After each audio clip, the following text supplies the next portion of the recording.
Dahan-dahan nang bumabalik sa normal yung linya ng komunikasyon dito sa probinsya ng Cagayan at dahan-dahan na rin nakiklear yung mga daan dito, nakiklear yung mga puno na nagkalat sa kalsada.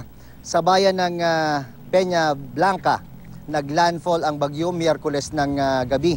Ang unang super typhoon na tumama dito sa probinsya. Malawakan ng pinsala na idinulot niyan, sabi ni Cagayan Governor Manuel Mamba, magdedeklara siya ng state of calamity. Itong mga video na nakikita ninyo, sa bayan po yan ng Peña Blanca na nakuna namin kahapon sa aming pag-ikot. Yan pong mga yan ay iniwan ng pinsala ng super typhoon na Lawin. Kasabay nito ay umaapil na rin ang provincial capital ng tulong mula sa national government para tulungan silang makabangon. Sabi naman ng Public Information Office ng Provincial Capital, may darating ngayon na C-130 plane para magdala ng relief goods. Sa huling tala ng Provincial Disaster Risk Reduction and Management Office o PDRRMO, 535 na mga bahay ang totally damaged at ang partially damaged naman ay nasa 5,287 at ang mga evacuees nasa 25,000 na individual. Karamihan dyan ay yung mga nakatira sa mga critical na lugar na kinailangang ilikas bago pa man tumama dito ang super typhoon na Lawin. Ulitin lang natin, Ivan, pakita natin yung live video dito sa kalsada ng lungsod ng Tuguegarao kung saan kami nakapwesto ngayon para magkaroon lang ng clear picture yung ating mga viewers. Iyan po yan, mga nakahambalang na puno, nakabagsak na kable ng kuryente.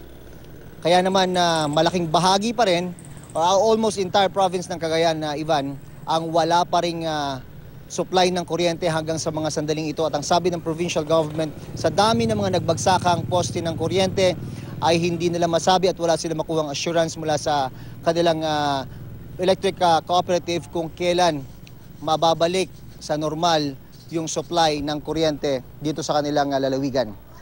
At yan ang latest mula rito sa Tuguegarao. Balik sa iyo, Ivan.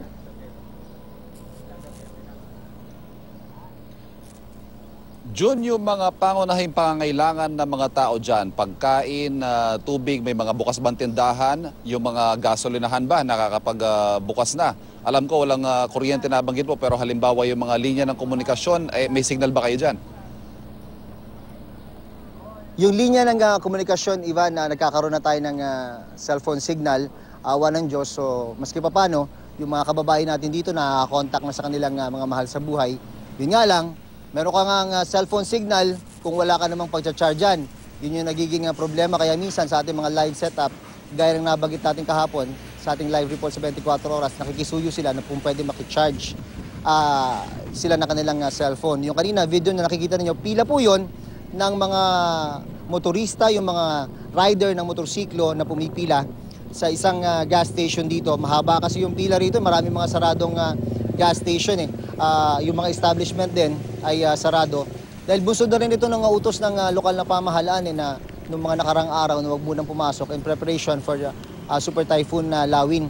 Pero ngayon asahan natin may mga negosyo ng magbubukas at ang pinaka-importante rito, yung mga main road ay bukas na at makakapasok na kung ano yung mga relief efforts na pwedeng asahan ng mga taga rito sa probinsya ng Cagayan na Ivan.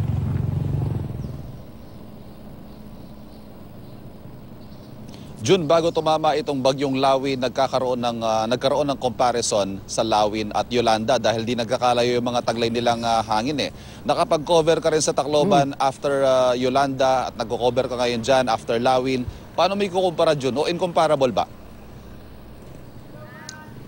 Napunta tayo doon Ivan, sa Tacloban, aftermath na yun. Kung maaalala ko, mga day after yata nang tumama yung Yolanda, saka tayo nakarating ng Tacloban.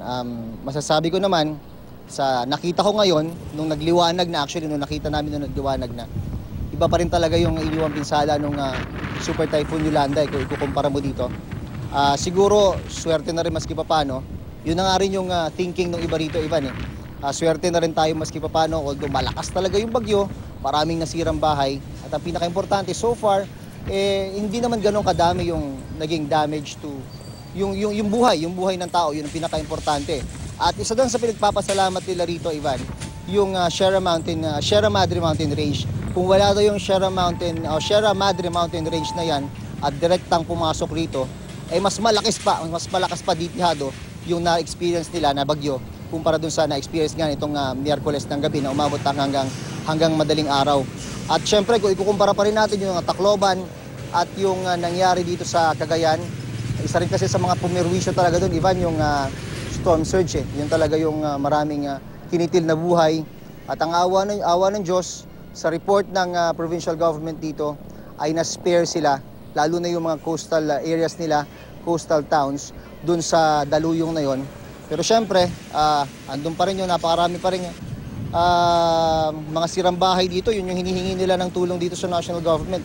Matulungan silang bumangon, lalo na yung mga talagang nawasak ang mga bahay. Pero syempre, kumpiyansa naman at tiwala yung kanilang ama ng kanilang lalawigan, si Governor Mamba, na tulong-tulong lang. Yun yung kanilang apela sa kanilang mga kababayan dito. Tulong-tulong lang, makakayanan ito. At ang pinaka-importante, kumpleto ang mga pamilya. Ivan.